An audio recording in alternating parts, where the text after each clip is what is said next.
एक स्त्री अपने पति की शिकायत करती, वही बोली बहन अब तो अंतर है मेरे पति में, पहले तो कुछ और थे लेकिन अब कुछ और है। अब तो अरे रूठे भरता रजाई परे खेतन में,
अब यहाँ से आगे की इसका वध करो।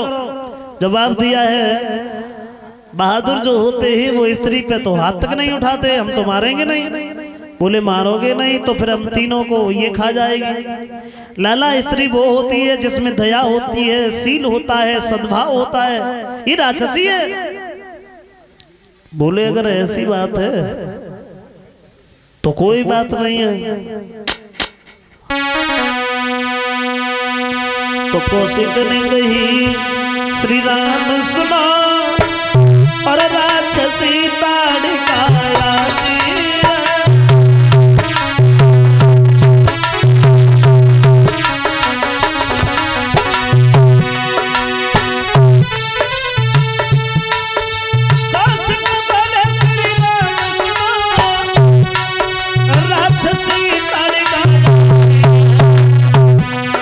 जिसके कारण मुनि वृंदों की बिना मतलब जानी जा रही है।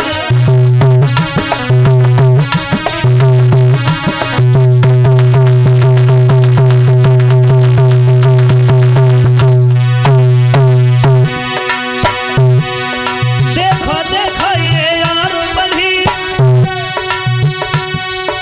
देखो देखो ये यार बली, धर्मा धर्म सुनार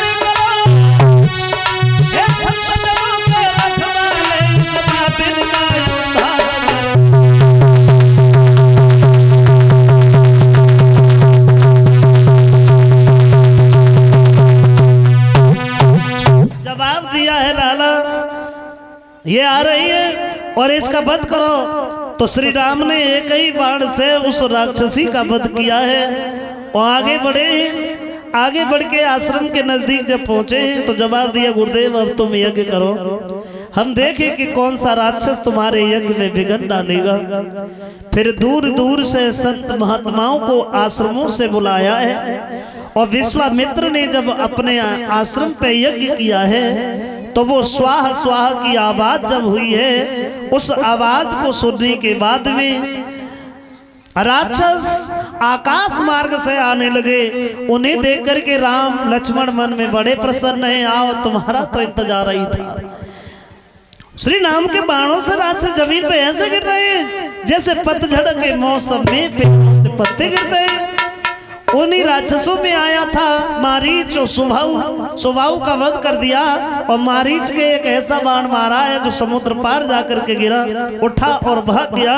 मारा इसलिए नहीं क्योंकि तुमसे आगे भी काम लेना है। सज्जनों, यज्ञ जब संपन्न हो गया और उसी आश्रम में विश्वामित्र के सानिध्य में राम लक्ष्मण विद्या अध्ययन करने लगे हैं। सुखदेव महाराज समझाते हैं, उन्हीं दिनों मिथिलापुरी में महाराज जो जनक राज करते थे, हर्ष रोमा के पुत्र, उन जनक की पत्नी का नाम था सुनैना। सुनैना, ये सुनैना जो थी, इनके घर में कोई संतान नहीं थी। इनकी जो पुत्री थी सीता, ये भी जमीन से निकली, और सीता ने बचपन में शंकर जी का धनुष उठा लिया। ये धनुष इतना भारी था जो किसी के हिलाए से हिलता तक नहीं था। वो धनुष बना हुआ किसका था? बोले ये धनुष जो था दधीच की हड्डियों से बनाया गया था। ये दधीच कौन थे? बोले ये दधीच जो थे अनसुईया की छोटी बहन नंदिनी के लड़का थे। फिर अनसुईया कौन थी? बोले अनसुईया जो थी किसी करधम ऋषि की पुत्री थी, और अत्रि मुनि की नारी थी। है नाम अमर उन सतियों में जो बड़ी पतिव्रताधारी थी।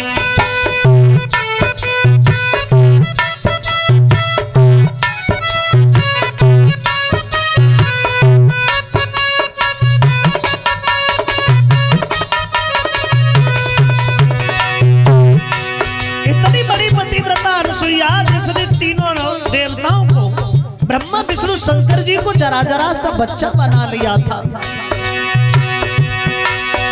अरे पतिव्रता ही धर्म के कारण परमेश्वर के हारे थे। ब्रह्मा विष्णु शंकर जी जब आए इसके द्वारे थे।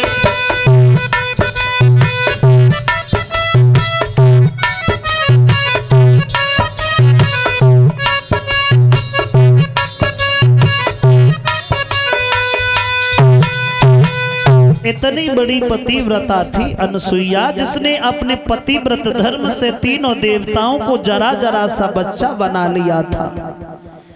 पतिव्रता कौन होती है? पतिव्रता जो सपने में भी पराए पति को न सोचे। देखो, ये पतिव्रता जो होती है, स्त्रियां 4 प्रकार की बताई हैं, तुलसीदास कहते हैं। एक होती है उत्तम। उत्तम कौन सी होती है? उत्तम स्त्री वो है जो अपने पति के अलावा दुनिया में ये समझे कि कोई पुरुष है ही नहीं, सपने में भी पराये पति को न सोचे, वो उत्तम स्त्री होती है। और दूसरी होती है मध्यम।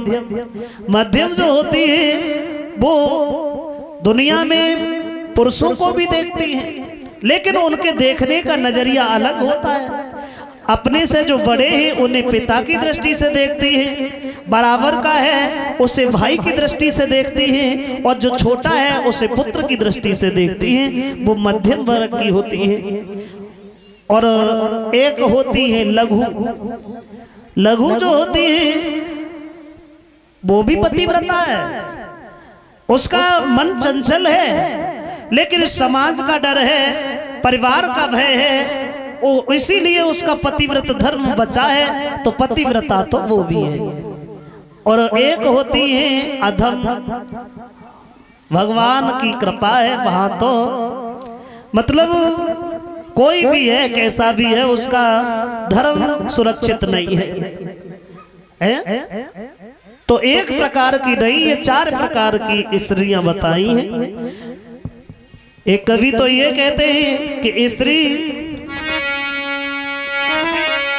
कि तिरिया 7 जन्म दुख और पावेगी जो पति से लगा कर।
तुलसीदास कहते हैं पति वंचक पर पति रति करई और अब नरक जन्म तत्परई। परलोक बिगड़ जाता है स्त्री का जो अपने पति के सिवा पराये पति से हित करती है। और बताया है कि अनसुईया बहुत बड़ी पतिव्रता स्त्री थी। उसी की छोटी बहन नंदिनी के लड़का थे दधीच, जिनकी हड्डियों से बनाया गया था धनुष। देखो दधीच की हड्डियों से, एक वो पिनाक धनुष ही नहीं, उनकी हड्डियों से